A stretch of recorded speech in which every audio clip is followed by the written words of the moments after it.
stato molto bravo Schneider che poi subisce fallo, ma c'è la norma del vantaggio. Eto'o trova Milito, vanno avanti i due attaccanti principi dell'Inter. Milito, una finta in area, ancora è il principe Diego Milito, la firma lui, probabilmente questa finale, questa coppa. Bonjour à tous et bienvenue dans un nouveau numéro du Focus. On se retrouve aujourd'hui pour débriefer ce Inter qui s'est terminé sur le score de 2-0, but de Matteo Darmian et penalty transformé par Hakan Çalhanoğlu. Et aujourd'hui, on va y revenir avec mon équipe du jour pour débriefer tout ça comme vous en avez l'habitude. Et avec moi pour ce podcast, j'ai bien évidemment Lorenzo. Comment ça va, Lorenzo?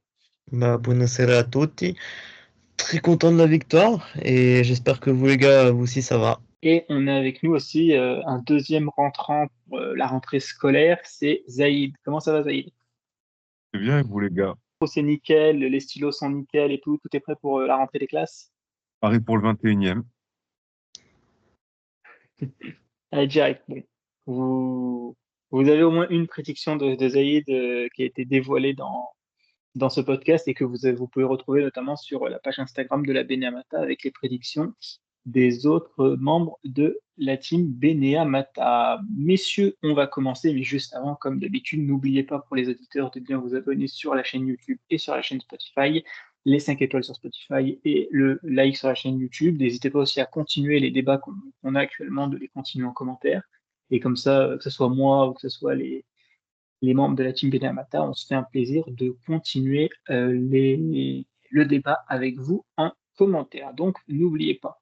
Messieurs, juste avant de commencer ce débrief Inter-Lecce, on va faire un petit peu un retour sur quelques actualités de la semaine et l'actualité la plus chaude, c'est Thomas Palacios, défenseur central argentin qui devrait rejoindre l'Inter très bientôt. Il a passé cette visite médicale, mais il y a quelques petits détails bureaucratiques qui manquent, notamment sur la clause, un pourcentage à la revente que veut insérer le club argentin et que l'Inter ne veut pas. Donc normalement, ça ne devrait pas faire sauter le deal, mais il n'est pas encore officiellement un joueur de l'Inter.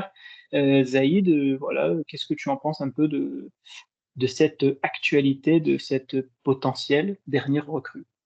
C'est très intéressant. On va chercher un défenseur assez grand, puissant physiquement. Ce que j'ai compris, il fait le 1m90.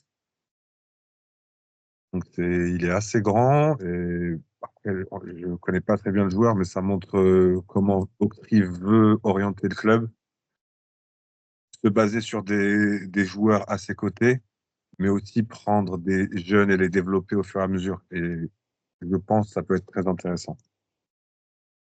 De toute façon, le mercato de l'Inter cet été a été basé plus sur de la jeunesse que de recruter l'équipe type. Ils ont préparé leur équipe, la deuxième équipe pour l'année prochaine. Palacios, c'est une bonne recrue de ce que j'ai cru voir et de certains qui connaissent le football argentin et ce qu'ils m'ont dit. C'est un joueur qui est assez technique en plus, qui a une bonne qualité de passe, qui est fort physiquement et c'est un joueur qui dribble beaucoup. Donc hâte de voir comment il va s'imposer dans notre défense. Après, je sais pas où est-ce qu'il va être. Je sais pas s'il sera défenseur pur central ou s'il va être du côté de Bastoni. Plus un vice Bastoni. Donc voilà, bon, il faut commencer à recruter un peu au niveau du centre, mais bon, déjà on a recruté un super jeune qui a un bon avenir devant lui. Avec Bissek et ce jeune Palacios, on a de quoi voir venir sur les prochaines années, si on réussit à les développer comme je l'espère, parce que c'est deux jeunes à fort potentiel. Et un petit mot aussi rapide, Lorenzo, sur la retraite internationale de Yann Sommer, voilà, la légende des buts de la Nati, qui prend sa retraite. Le poste va être assuré plutôt par Köbel, le gardien du Borussia Dortmund. Voilà, un petit mot quand même sur un gardien qui aura quand même marqué la Nati dans son parcours récent avec des images fortes. Je pense que la plus forte qu'on se souvienne, c'est son arrêt en huitième de finale contre Mbappé sur la séance de penalty à l'Euro 2020. Ah ouais, non, c'était incroyable, l'Euro 2021. Mbappé va tirer, tout le monde dit oui, bon, Mbappé va marquer, et Sommer la sort, on a deviné la trajectoire et tout, donc c'était incroyable, sa célébration derrière.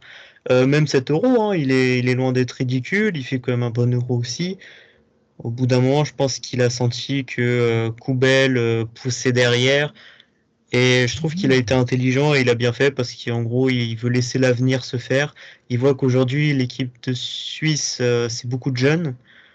Donc, il a envie de laisser l'avenir se faire et lui de prendre sa retraite pour laisser les jeunes se développer dans cette équipe. Et vraiment, c'est une légende de la Nati. Ah, Saïd, sur la légende Sommer. c'est une grosse légende suisse, ça, il n'y a rien à dire. Mais moi, je suis content. Il y a moins de risques qui se pètent en match, en stage international. Donc, tant mieux. Il pourra se focus sur l'Inter, mais chapeau bas pour ce qu'il a accompli avec la Nati, parce que il a traversé plusieurs générations de joueurs, mais c'est toujours resté le numéro un. Et malgré que Kobel, comme tu l'as dit, poussé, il est resté le patron de cette équipe et c'est pas pour rien. Il l'a prouvé à travers l'Euro là sur le penalty d'Mbappé, mais pas que ça, parce que il les sort plein de fois de la mouise, si je peux le dire.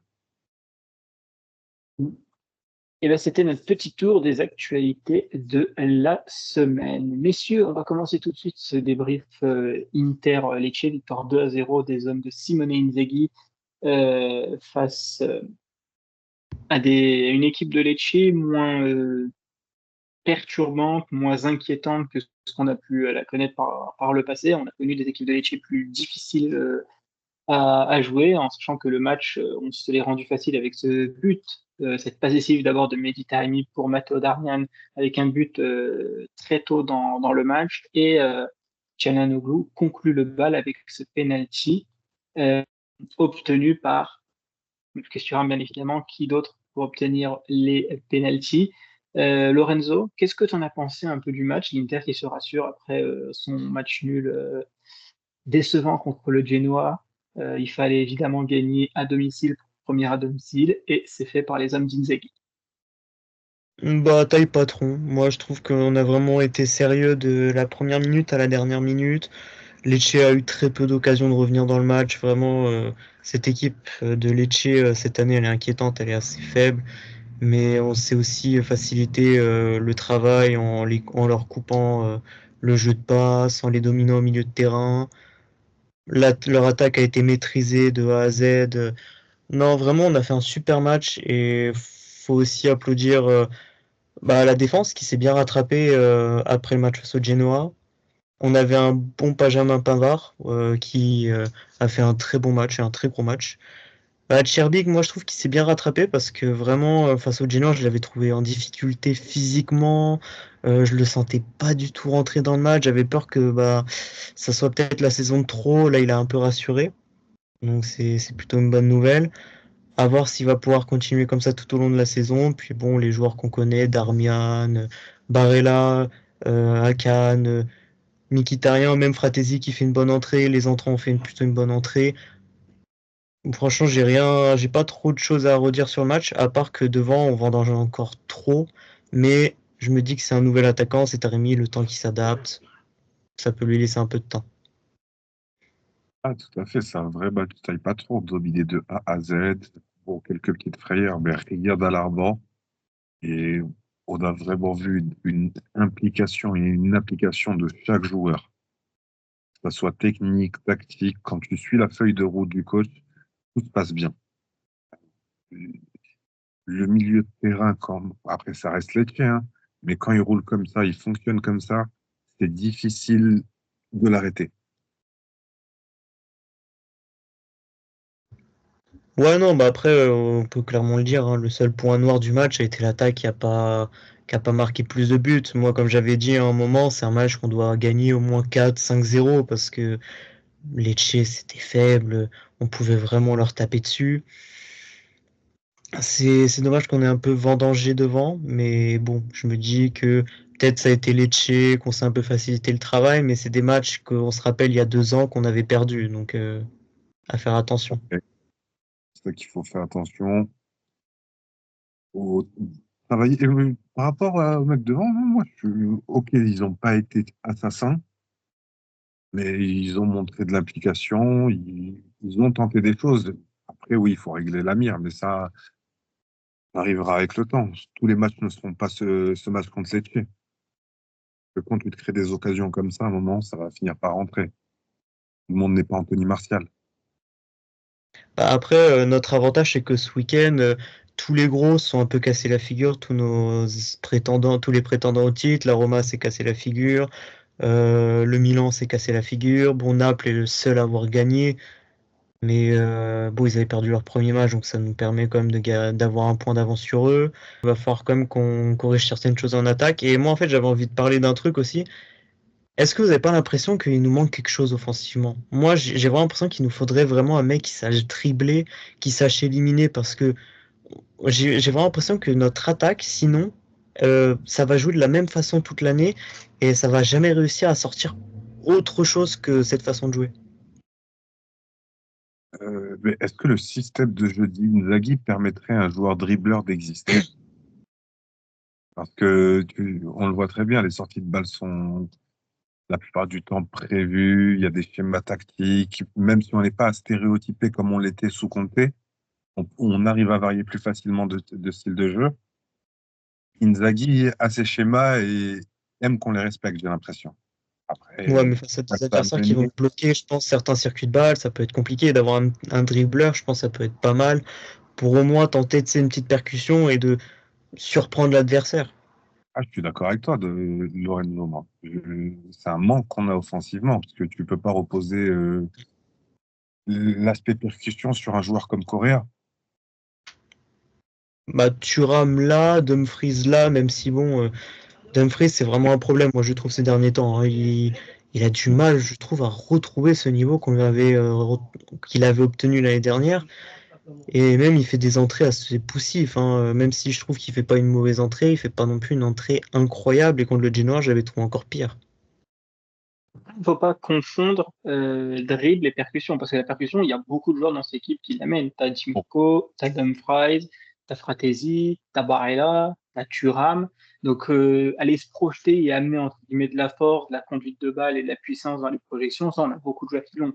Maintenant, et ça, Inzaghi l'avait déjà dit en conférence de presse du début de saison, c'est pour ça que, ce qui paraît, il fallait garder Carboni, c'est pour ça qu'on l'a envoyé un mois après à Marseille, mais c'est la capacité de dribble, de un contre un, de percussion.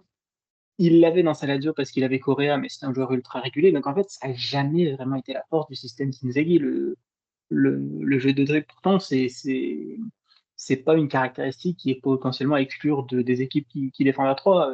Comment ça s'appelle, le taureau de Juric, il y avait Vlasic qui avait quand même aussi cette capacité à dribbler. Tu avais les Pistons aussi qui avaient quand même un petit côté aussi dribble sur ça.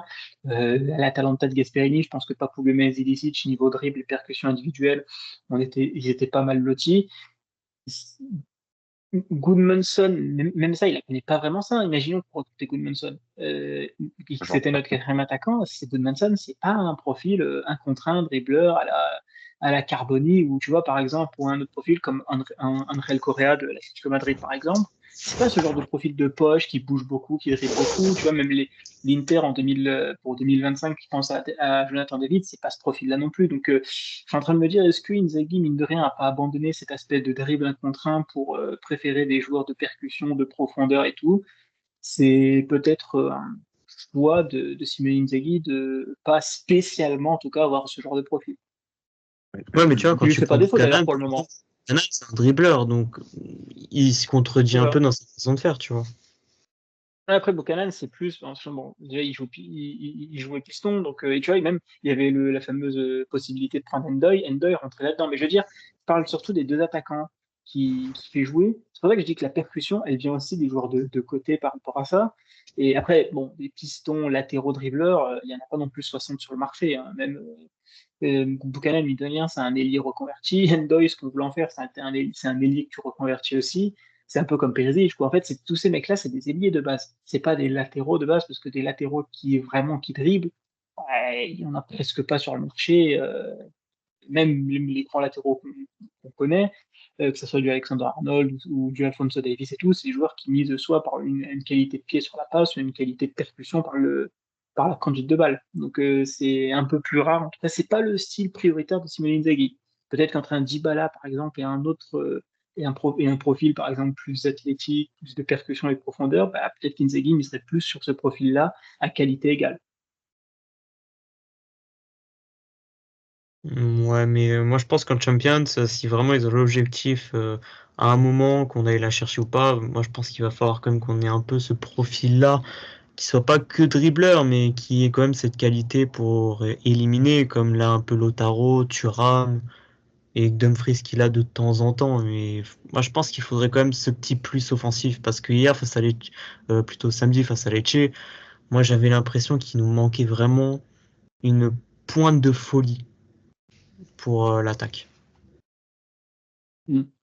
Euh, Zaïd, toi aussi, par rapport au match contre Lecce, euh, on a vu quand même un milieu de terrain un peu meilleur. On sent quand même que c'est les débuts, hein. On sent que Barella, il est à la station essence, il est en train de mettre le carburant dans le moteur pour essayer de faire tourner ça pour les suites des matchs. On a vu un meilleur petit terrain contre le Genoa, qui a vraiment été pas bon contre le Genoa. Çalhanoğlu qui fait du Çalhanoğlu, même si bon, c'est corner, à un moment donné, il va falloir peut-être commencer à retravailler. Je parle même pas des coups francs.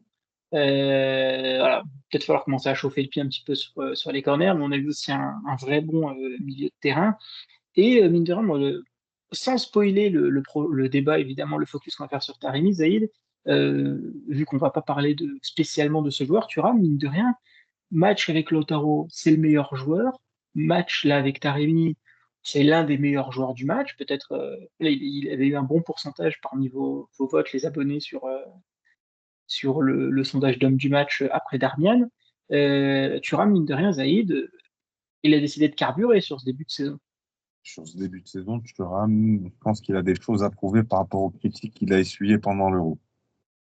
Je le vois comme ça. Pour lui, il a envie de fermer quelques bouches. Je le vois juste dans ses accélérations, il a l'air déterminé. On a toujours vu, techniquement, c'est pas le joueur le plus fin, mais on arrive il arrive à beaucoup travailler dessus sur le côté technique et on le voit, le travail paye. Et ça m'étonnerait pas que cette saison, ça soit notre meilleur joueur. Bah, moi, je trouve que, ouais, comme tu dis, il veut se rattraper de son euro qui n'a pas été réussi, des critiques qui, franchement, on va se le dire, qui sont honteuses. Thuram, moi, je trouve que le style de jeu qu'a fait jouer son équipe des Champs cet été lui correspondait pas. Ça a pas été, franchement, l'équipe de France n'a pas été à un haut niveau. Et je trouve que ça a été trop facile de taper sur lui, mais au moins, je trouve qu'il a l'honnêteté de ne pas se cacher, de se dire, bon, j'ai pas été bon, ok, je vais me rattraper cette saison. Et sur ce début de saison, oui, il se rattrape très bien. Et je trouve même qu'il corrige certains défauts qu'on lui avait trouvé un peu l'année dernière sur certaines choses. Moi, honnêtement, je suis très surpris de son niveau à Thuram, mais je sens qu'il n'y a pas que lui qui a des choses à prouver. On sent que dans cette équipe, moi, après, c'est peut-être mon avis, mais j'ai l'impression que il y a un Barella qui a pris une nouvelle dimension également. Je le, il va moins aller crier sur les arbitres. Je le sens quand même un peu plus calme. On sent qu'il est vraiment devenu un leader et un capitaine un peu plus serein que ce qu'il avait été l'année dernière. Et moi, ça me fait plaisir de voir qu'il commence enfin peut-être à comprendre qu'il est temps qu'il évolue dans sa façon de penser. Il avait le brassard samedi d'ailleurs. Mm. Et vraiment, il a eu une bonne mentalité, hein. Face à l'arbitre, il a été hyper calme. Il y a eu des situations où il allait parler à l'arbitre de façon posée, sans s'énerver. Il lui a demandé des explications sur certaines choses. Non, vraiment, j'étais très étonné de sa façon de faire. Et je me dis peut-être qu'il a mûri. Et puis peut-être aussi parce que l'euro avec l'Italie a été compliqué pour lui. Peut-être qu'il veut se racheter de cet euro. Donc, moi, je le sens. Je sens que mentalement, il a évolué. Tout à fait d'accord. Parce que tu vois qu'il se concentre quasiment que sur le terrain. Il fait plus attention à il y a faute là, pourquoi t'as pas sifflé. Il a arrêté d'aller parler à l'arbitre. Et ça, il y a quelque temps, je disais, si Barella se concentre seulement sur le football et qu'il va atteindre sa pleine maturation, ça va être quelque chose d'extraordinaire à regarder. Et surtout que je trouve que sur ces deux premiers matchs, Barella et Thuram sont vraiment les deux joueurs qui sortent du lot. C'est pas les joueurs qui sortent, qui ont le plus brillé. Par contre, c'est les joueurs qui ont le plus travaillé sur le terrain, qui se sont le plus démarqués, qui ont le plus proposé à leurs coéquipiers. C'est pas le Et, travail le et c'est plus pour ça que ton point de gratifiant. vue sur Zoro est bon, parce que je me dis, peut-être que ça leur a fait quand même changer leur façon de penser, tu vois. J'espère, parce que si on a ces deux joueurs qui réussissent à avoir avoir une vraie mentalité de gagnant, ils voulaient gagner. Voilà, ils aimaient pas perdre avant. Mais quand tu as ce genre de mentalité, tu as une mentalité de gagnant. C'est que tu es prêt à faire les sacrifices qu'il faut pour aller au bout. Et quand tu te rends disponible, tu fais les petits décalages. C'est rien hein, sur un terrain de faire trois pas sur un côté juste pour sortir de l'axe du défenseur et pour se libérer pour son coéquipier. C'est des choses toutes bêtes, mais beaucoup de professionnels ne le font pas. Et même à l'Inter, hein, tu vois certains joueurs refuser de bouger. Bon, de moins en moins, parce que sinon, il y a la compétitivité du banc et ils iront plus facilement sur le banc. Et sinon, Oui, tu prends les exemples de Kiev quand on avait Lukaku qui défendait pas non plus énormément, même Icardi, tous ces joueurs-là, quand ils étaient à l'Inter, c'est vrai que défensivement, c'était pas des mecs qui allaient défendre. Aujourd'hui, on sent que c'est quand même un groupe qui devient mature hein, petit à petit. Ils commencent tous à avoir de l'âge. Ça fait un moment qu'ils jouent tous ensemble. C'est la même colonne vertébrale que la saison dernière. Donc ils se connaissent et ils n'ont pas cette excuse du on va se reposer sur nos acquis. C'est quand même un groupe qui est supposé être mature maintenant. c'est pour ça que j'ai beaucoup d'espoir dans cette équipe sur cette saison. On va continuer avec notre focus. On va commencer d'abord par Mehdi Taremi, parce que Darmian, je voulais réserver. Je pense qu'on va faire un petit peu plus long sur Darmian, donc on va d'abord commencer par Mehdi Taremi. Première titularisation pour l'Iranien, premier Iranien d'ailleurs à être titulaire pour l'Inter. Bon, on sent qu'il voilà, il n'a pas encore le rythme, même s'il a commencé la préparation tôt. Il y a sa blessure qui a un peu coupé son élan durant la préparation, donc on sent qu'il n'est pas encore dans le rythme. Mais Zaïd, le premier truc, et je l'ai d'ailleurs tweeté, il y avait pas mal de gens qui ont, j'imagine, approuvé ce tweet. C'est vraiment, mine de rien, un joueur avec un gros QI foot, une grosse compréhension de foot. Sur l'action du but, tu vois le petit décalage facile pour trouver Darmian et mystifier Falconet qui peut rien faire sur l'action. On le voit qu'il veut vraiment s'insérer dans les circuits de passe, que entre guillemets, ça l'intéresse pas de rester un peu que dans la surface, sur le point de pénalty, que c'est vraiment un attaquant qui a besoin de vivre un peu dans le jeu, qui entre guillemets s'améliore, elle se bonifie justement avec la relation qu'il construit avec ses partenaires. Et Zaïd, mine de rien, au-delà de la passe décisive, il y avait peut-être deux, trois occasions qu'il aurait pu mieux négocier aussi. Et au fur et à mesure des matchs, avec l'entente avec Lautaro, l'entente avec Thuram, les minutes qui vont arriver, la condition physique qui va s'améliorer, on peut avoir des belles perspectives pour l'Iranien. Totalement, parce que avec ce qu'il a réussi à produire avec une pré-saison, quand il va vraiment encore une pré-saison, mais il n'avait pas tous les coéquipiers à disposition, donc c'est vu qu'il y avait des compétitions internationales cet été, il commence à bien s'inscrire dans l'équipe, bien rentrer dans les schémas, à mieux comprendre le jeu de ses coéquipiers. Avec ce qu'on a vu aujourd'hui, ben, ça va que se bonifier. Que pour le coup, lui, c'est un nouvel arrivant et il préchauffe avec cette équipe. Et vraiment, je l'attendais pas aussi haut, enfin aussi bon. Parce que je le voyais Porto de temps en temps, mais je voyais pas un joueur exceptionnel. Non, Et c'est là, vrai que je suis d'accord avec toi. Donc on pourrait pas croire que c'était un joueur qui avait un tel niveau. totalement, parce que je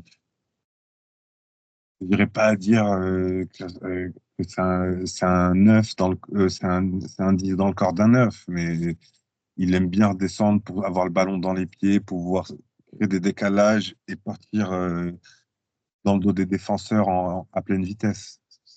Ça peut être très intéressant. Il ressemble un peu à Thuram dans certains aspects.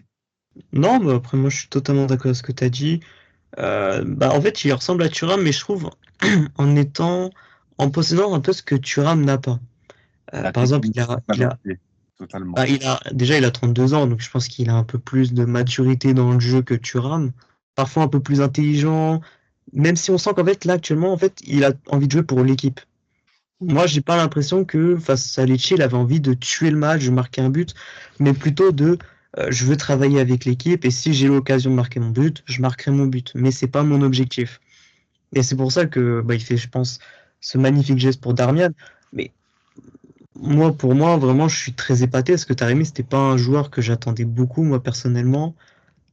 C'est un joueur que je connaissais pas beaucoup et franchement, cette pré-saison m'avait bien hype sur lui. J'étais un peu déçu qu'il soit blessé à un moment.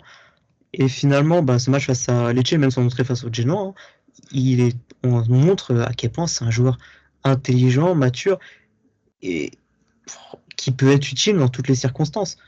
Il va chercher le ballon et en fait, il fait un peu ce que moi j'attendais de Sanchez l'année dernière.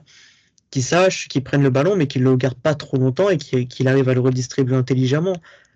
Et vraiment, moi, c'est un joueur que j'attendais pas à ce niveau non plus. Je suis comme Saïd, moi, je m'attendais pas à ce qu'il m'épate autant balle au pied. Et j'oublie, à 2 doigts de nous claquer déjà le but de l'année. Et c'est vrai que Taremi dit un truc, moi que j'ai adoré en conférence de presse. Moi, j'adore les joueurs qui ne se cachent pas. Quand ils disent qu'ils n'ont pas fait leur meilleur match, lui, il le dit en conf, il dit c'était pas mon meilleur match. Franchement, je pense que je peux m'améliorer sur beaucoup de points. Le mec dire ça, franchement, en sachant qu'il est pour moi dans les meilleurs joueurs de la rencontre. Ouais, mais il a fait partie Dans les des meilleurs, meilleurs. pas top 3, mais il est top 6. Hein. Top 6, Ouais, top 5 des clairement. meilleurs joueurs de la rencontre. Mais ça prouve que, en fait, il se rend compte dans quel club il est. C'est pas pour critiquer Porto, attention, j'ai beaucoup de respect pour Porto, mais il se rend compte quand même que il est dans un des plus grands clubs italiens du championnat, dans un club qui a déjà gagné la Ligue des Champions.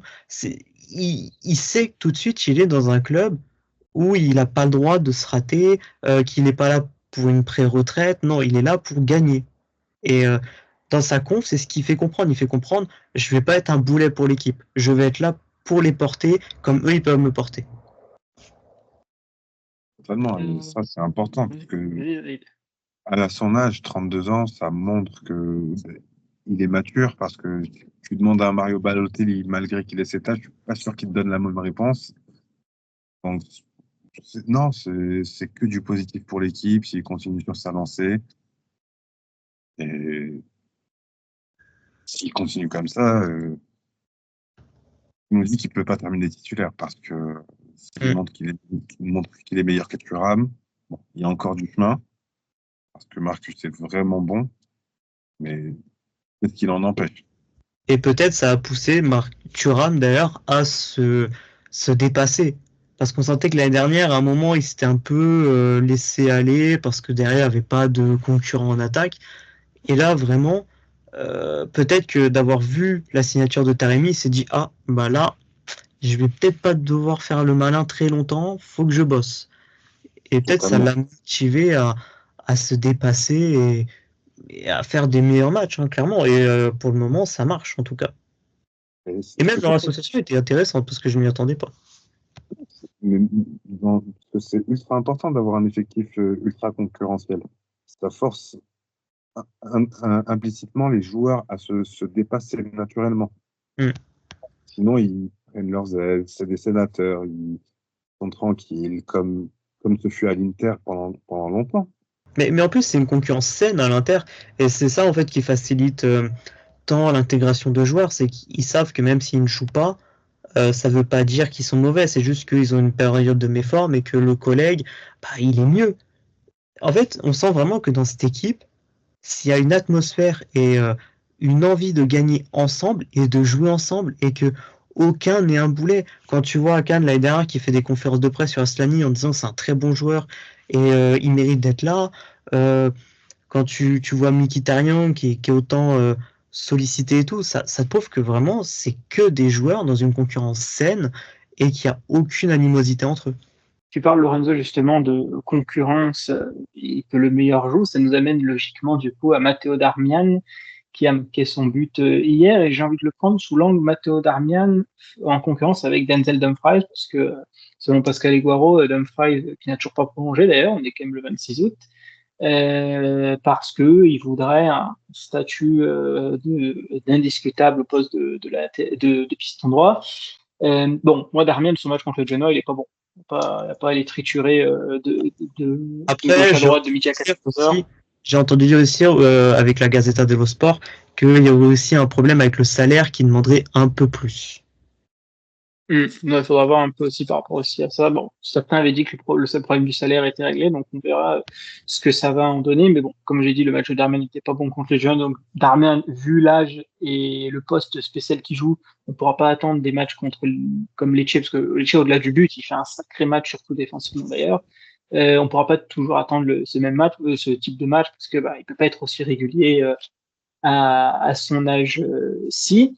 Mais mine de rien, pour le moment, il tient plutôt bien la concurrence jusqu'à, je vais presque dire jusqu'à 2024 à peu près. Allez, je suis gentil, jusqu'à mi-décembre à peu près. Buchanan ne sera pas revenu en pleine forme, parce que bon, normalement il doit revenir fin novembre, mais le temps qu'il reprenne des matchs et tout, ça sera pas avant un petit moment, donc ça va laisser que ces deux-là en concurrence, hein, parce que personne peut aller concurrencer ces deux joueurs-là sur Lorenzo sur ce endroit, c'est quand même compliqué parce que voilà, Darmian, on vante la performance sur lui, peut-être qu'il fera encore un gros match contre l'Atalanta, et puis peut-être que le match contre l'Udinese à l'extérieur, il nous apportera rien offensivement et on aura un côté droit fantôme et désert. Mais quand on met Denzel Dumfries, on a des prestations pas toujours abouties. Il aimerait jouer avec continuité. Et peut-être ce serait bien aussi qu'on le voit avec continuité sur ce début de saison pour voir ce qu'il en vaut. C'est compliqué ce poste de piston droit quand même à l'Inter, avec en plus un joueur qui n'a toujours pas prolongé au 26 août, qui est en fin de contrat en 2025, et un deuxième qui a plus de 33 ans. Bah, c'est vrai que, comme tu dis, Darmian, on lui trouve beaucoup de qualités défensives, mais c'est vrai qu'offensivement, c'est quand même assez réduit. Il n'a pas les qualités qu'un Dumfries, même si moi, franchement, honnêtement, Darmian, il m'impressionne. Quand il signe à l'Inter, personne n'en voulait, et à chaque fois on en parle, mais personne n'en voulait. Tout le monde disait, mais pourquoi il signe? Et à chaque fois, il est là à nous faire mentir. Défensivement, il est toujours propre, même si face au Genoa, il se rate. Moi, je trouve qu'il se rate offensivement, pas défensivement. Défensivement, bon, il est resté solide face au Genoa, mais offensivement, il a rien apporté. Parce que pour moi, face au Genoa, il fallait les qualités de Dumfries. Mais il faut aussi taper sur Dumfries parce que son entrée face au Genoa, elle est mauvaise. Face à Lecce, elle est poussif.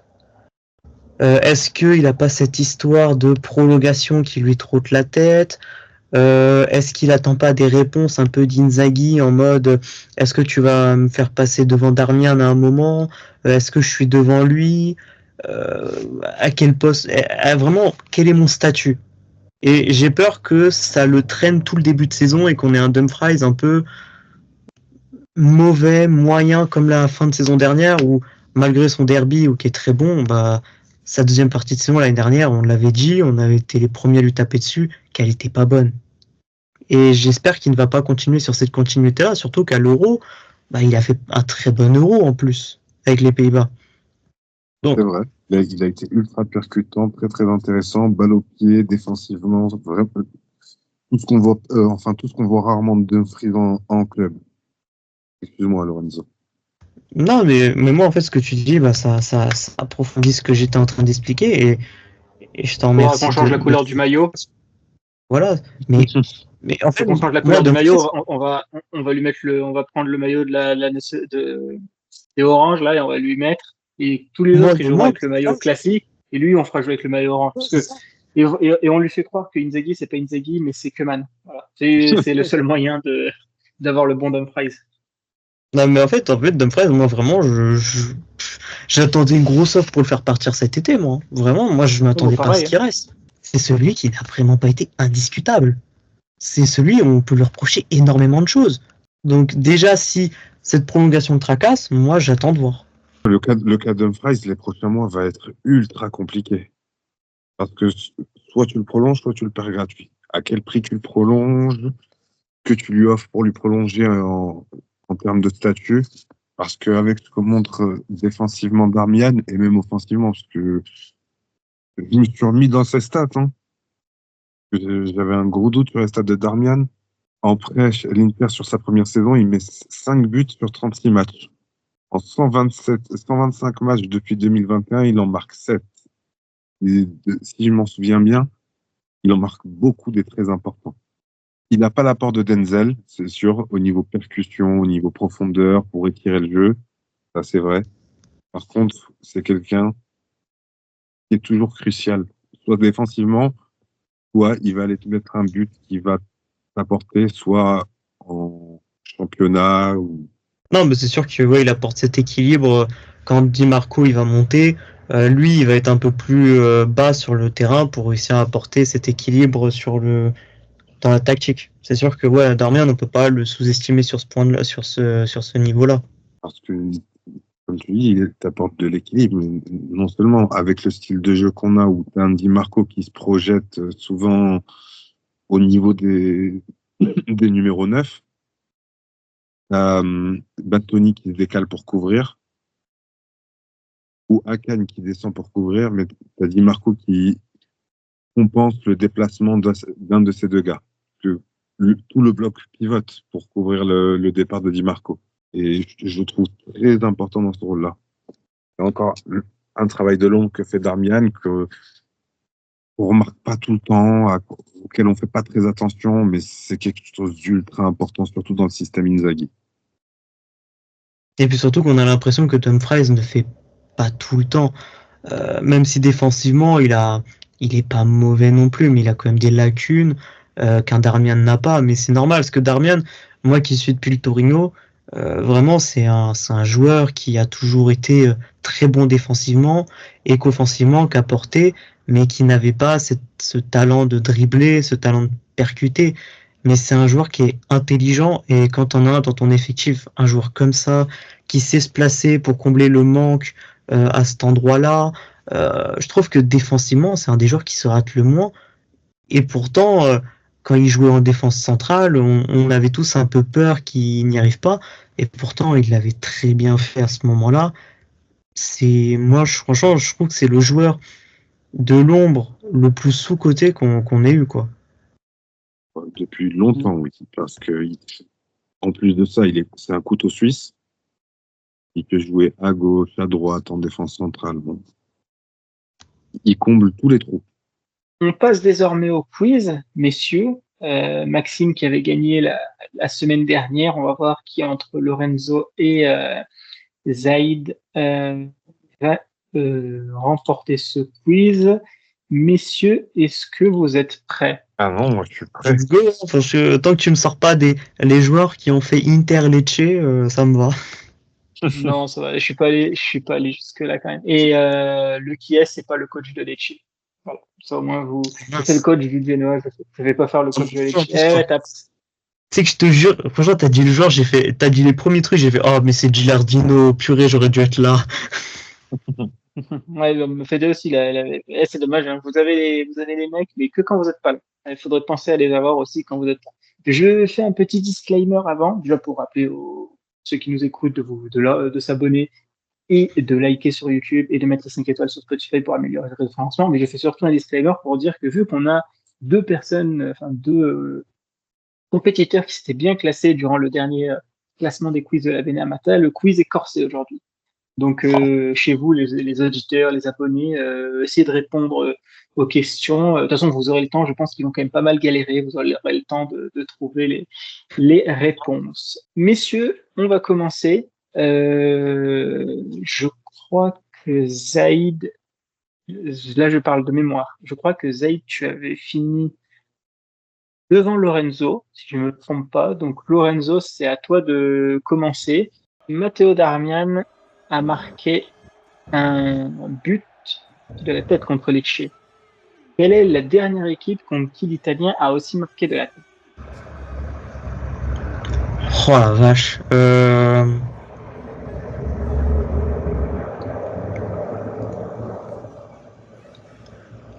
Oh purée, elle est dure cette question parce que là ça remonte à loin. Je sais que c'est la saison dernière. Il en a marqué un. Je me demande si c'était pas contre l'Atalanta. Juste l'équipe, hein. L'Atalanta. Donc l'Atalanta? Ouais. Eh bien, ce Ce n'était pas contre l'Atalanta, c'était contre. Il a décidé de se mettre. Cagliari, le 15 mai 2022, c'était le but du 1-0. Question numéro 2, Lorenzo. Ok. Lors de Lecce vs Inter, le 2-1 du 13 août 2018, c'est pas 2018, hein, c'est 2022. C'est la saison après, donc c'est 2022-2023. Avec les buts de Lukaku et Dumfries. Matteo Darmian délivre une passe décisive. Pour qui? Alors, je crois que la passe def pour Dumfries c'était Barella, donc je vais dire Lukaku.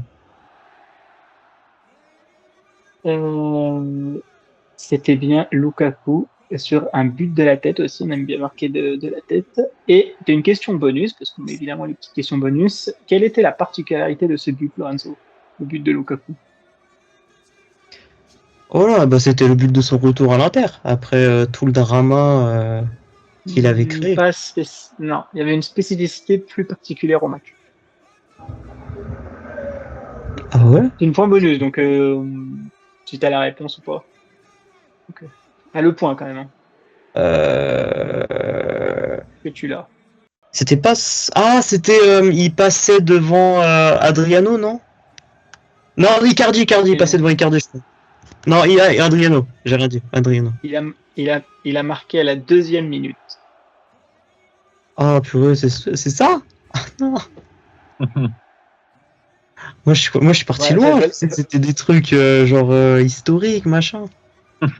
Il fallait pas aller plus loin. Zaïd, est-ce que tu es prêt? À ton tour. Donc un point pour Lorenzo. Allez Zaïd, à ton tour. Question numéro 1. Thomas Palacio sera le combienième joueur argentin, c'est pas français comment je l'écris, donc c'est combienième joueur argentin à porter le maillot de l'Inter? Oula. Le 42e. Combien? Dans l'histoire, hein, je parle. Ah. 42e, t'as dit? Oh, 42e. Ouais, non, il y en a beaucoup plus. Il y en a 40 sur les 20 dernières années. La bonne réponse, c'était le 50e. J'étais pas long. Oh, ouais, je m'attendais à plus. Moi aussi. Il y a 49 joueurs. Question numéro 2, Zaïd. Combien de mercato l'Inter a dépassé les 100 millions d'euros d'achat depuis la saison 2015-2016? Je dirais 2. 5 mercato 2015-2016 sur 2016-2017, 2017-2018, 2019-2020, 2020-2021 où l'Inter a dépassé les 100 millions d'achats. Ah ouais, putain, la vache. C'est vrai, oui. Au début, il dépense énormément, j'avais oublié. C'est ça. Ouais, ça et la question bonus, Zaïd, qui est le 40e joueur argentin dans la liste Transfermarkt, c'est par ordre d'arrivée, donc celui qui a été officialisé le 3 juillet, il passe devant celui qui a été officialisé le 3 août, par exemple, qui est le 40e joueur argentin de l'Inter. Alors, il est à l'Inter, Zaïd. Un point bonus. Attends. Donc, C'est un 40e joueur argentin. Si tu me dis que c'est le 50e. Donc, entre guillemets, il y a des petits pièges. Hein. Il y a des mecs qui sont passés, il y a des Argentins qui sont passés en prêt, machin. C'est un peu plus compliqué aussi. Donc.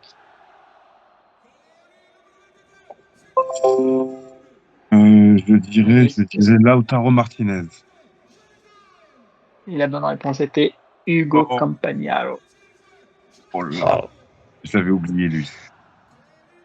Donc, on termine cette manche avec 1 point pour Lorenzo et 0 pour Zaïd. Les deux prochains vaudront évidemment 2 points. On commence, messieurs, le qui est. Alors, je suis né le 9 juillet 1985 à Stevenage, en Angleterre. Je suis un footballeur anglais. Refusé au centre de formation du club de Watford, je persiste à jouer dans les équipes de jeunes de ce club. Mon talent et mon abnégation me portent jusqu'aux portes de l'équipe A.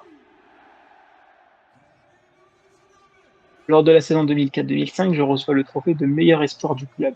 Pendant le mercato de janvier 2007, Watford reçoit de multiples offres et accepte l'offre de West Ham, mais je refuse de m'engager en faveur des Hammers Ashley Young. Tu m'as dit, Ah, il l'a dit avant moi. t'as dit qui, Zaïd? Ashley Young. Ashley Young, c'est une bonne réponse. 2-1 pour Zaïd. On va continuer un petit peu. Je dispute mon pré-match avec Aston Villa, élu joueur de Motherwell. En juin 2011, je signe à United, contrat de 5 ans. Plus tard, je m'engage à l'Inter pour une durée de 6 mois. Et après mon passage, je retourne à Aston Villa, puis à Everton, où je suis toujours Ashley Young. 2-1 pour Zaïd. Et on va départager tout ça avec la mort subite, messieurs. Vous allez avoir le thème Azerbaïdjan-Italie, qualification de l'Euro, 10 octobre 2015. Est-ce que vous savez pourquoi je mets ce match? Parce que Chiellini a marqué 3 buts, 2 buts pour l'Italie et 1 but pour l'Azerbaïdjan. Est-ce que Matteo Darmian marque durant ce match? Donc, vous avez donc Matteo Darmian est là. Donc, je veux que vous me donniez. Donc là, normalement, il n'y a plus de partage d'écran. Je veux que vous me donniez les titulaires et la feuille de match Azerbaïdjan-Italie. Tu es mené. C'est à toi d'ouvrir le bal. Je peux dire Darmian? Darmian, c'est une bonne réponse. Bon, bah Darmian alors. Zaïd, Chiellini. Chiellini, c'est une bonne réponse. Lorenzo, Merci. Je dirais Buffon. Buffon, c'est une bonne réponse. Zaïd, Bonucci. bonne réponse. Lorenzo, Je dirais Verratti. bonne réponse. Zaïd,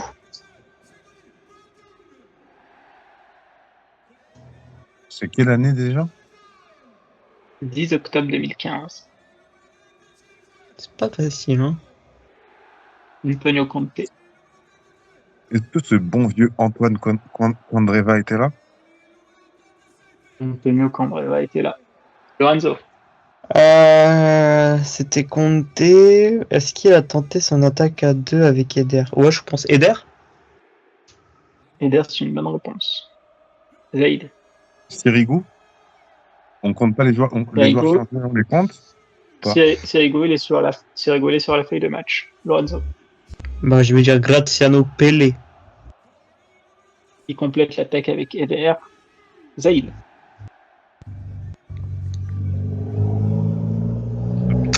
Et le troisième luron de la Juve, hein, Barzagli, c'est croisant les doigts. il est sur le banc. Lorenzo, Parolo. il est à côté de Verratti. Zaïd, il vous manque 2 titulaires et tout le reste du banc. Simone. Simone Zaza? Oui. Ouais, tu sais, le penalty ridicule. Ah oui. Ah non, mais il y avait un problème. Il y avait un problème de sens pour ça. Simone Zaza, c'est une bonne réponse. Lorenzo, Je dirais Mathias Deschilio. Trivio est là. Vous avez complété la défense. Il vous reste qu'un titulaire devant. Zaïd, Ah si, Jovinko. Oui. Il devait y être. Jovinko et Oran. Lorenzo, El Shaarawy. El Shaarawy était le dernier titulaire à trouver. C'était sur Zaïd. le banc.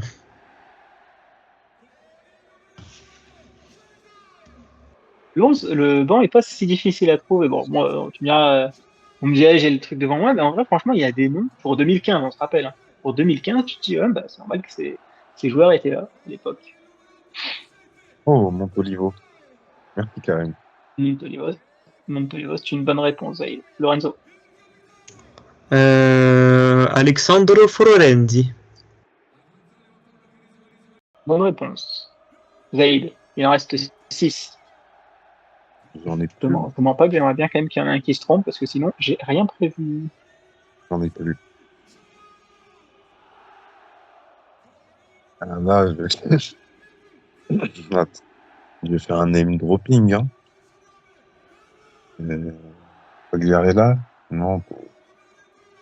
Et Quagliarella? Quagliarella, c'est une bonne réponse. C'est du pifomètre. Lorenzo. Ah ouais, mais là, c'est pas facile. Alors, attends, est-ce que je crois qu'il y a, mais j'ai un doute. Il nous en reste combien? Bonaventura? 1, 5, 6, Giacomo Bonaventura? Je crois qu'il y est. Hein. Giacomo Bonaventura qui est là sur la feuille de match. Zaïd, il vous en manque 4. Il vous en manque 4 Zaïd sur le banc. Ils ne sont pas rentrés, 4 d'ailleurs. Ah, j'en ai un. Allez Zaïd, on va commencer à compter. Balotelli. Je suis sûr qu'il n'y est pas, mais. Ouais, non. Mario Balotelli n'est pas sur la feuille de match. Et vu que tu as commencé, Lorenzo, tu dois valider. Alors, j'en ai un, je m'en suis souvenu. C'est Daniele Padelli. Padelli est dans cette équipe. Daniele Padelli qui est sur le banc, troisième gardien. Bonne réponse de Lorenzo qui remporte ce quiz sur Bien joué, Lorenzo. le buzzer. Franchement, je te dis, je m'en suis rappelé de Padelli. J'ai fait ah, mais oui, mais c'est vrai, il était tout le temps convoqué. Et à l'époque, il était bon avec le top en plus. Hein. C'est ça. Il vous en manquait 3. Davide Santon. Quoi, Santon était... Andrea Bertolacci. Oh, j'aurais jamais eu. Il n'y a pas Soriano et Roberto Soriano. Ah ouais, en vrai, c'était un bon. Bonne réponse. Bon quand même pour l'époque. Hein. C'est pour ça qu'en 2015, c'est vrai que je disais en 2015, ça pouvait se trouver. Tu vois, Quagliarella, tu l'avais un peu balancé au pif, Zaïd, mais en vrai, c'était un nom qui est totalement crédible en 2015. Hein. Ouais, c'est pour ça que j'ai essayé de mettre en corrélation. Encore plus sous Antonio Conte d'ailleurs. Je pense que peut-être certains coachs l'auraient pas pris, mais sous Antonio Conte, c'était quelque chose qui aurait pu arriver. Bon, Victor de Lorenzo qui du coup égale Maxime dans les quiz. Semaine prochaine, il y aura peut-être pas de quiz, peut-être parce que on essaye de vous préparer quelque chose pour le débrief contre l'Atalanta qui essaiera de sortir la semaine prochaine. On va essayer de vous sortir ça tôt parce que il y a un nouveau format qui va arriver pour les premiers jours de septembre, qui vous concernera justement les abonnés, la fameuse radio libre dont on vous attend parler, qui va arriver très bientôt avec P5. On va vous faire une petite vidéo explicative de ce qu'il y a dedans et qui est notamment pour vous, pour que vous puissiez intervenir et discuter des sujets autour de l'Inter et du football italien. Merci Lorenzo, merci Zaïd pour le podcast. Merci les abonnés. Merci pour les auditeurs de nous avoir écoutés. N'oubliez pas de vous abonner à la chaîne YouTube, la chaîne Spotify, le pouce bleu sur YouTube et les 5 étoiles sur Spotify. Et nous, on se donne rendez-vous la semaine prochaine pour un prochain podcast. Ciao à tous!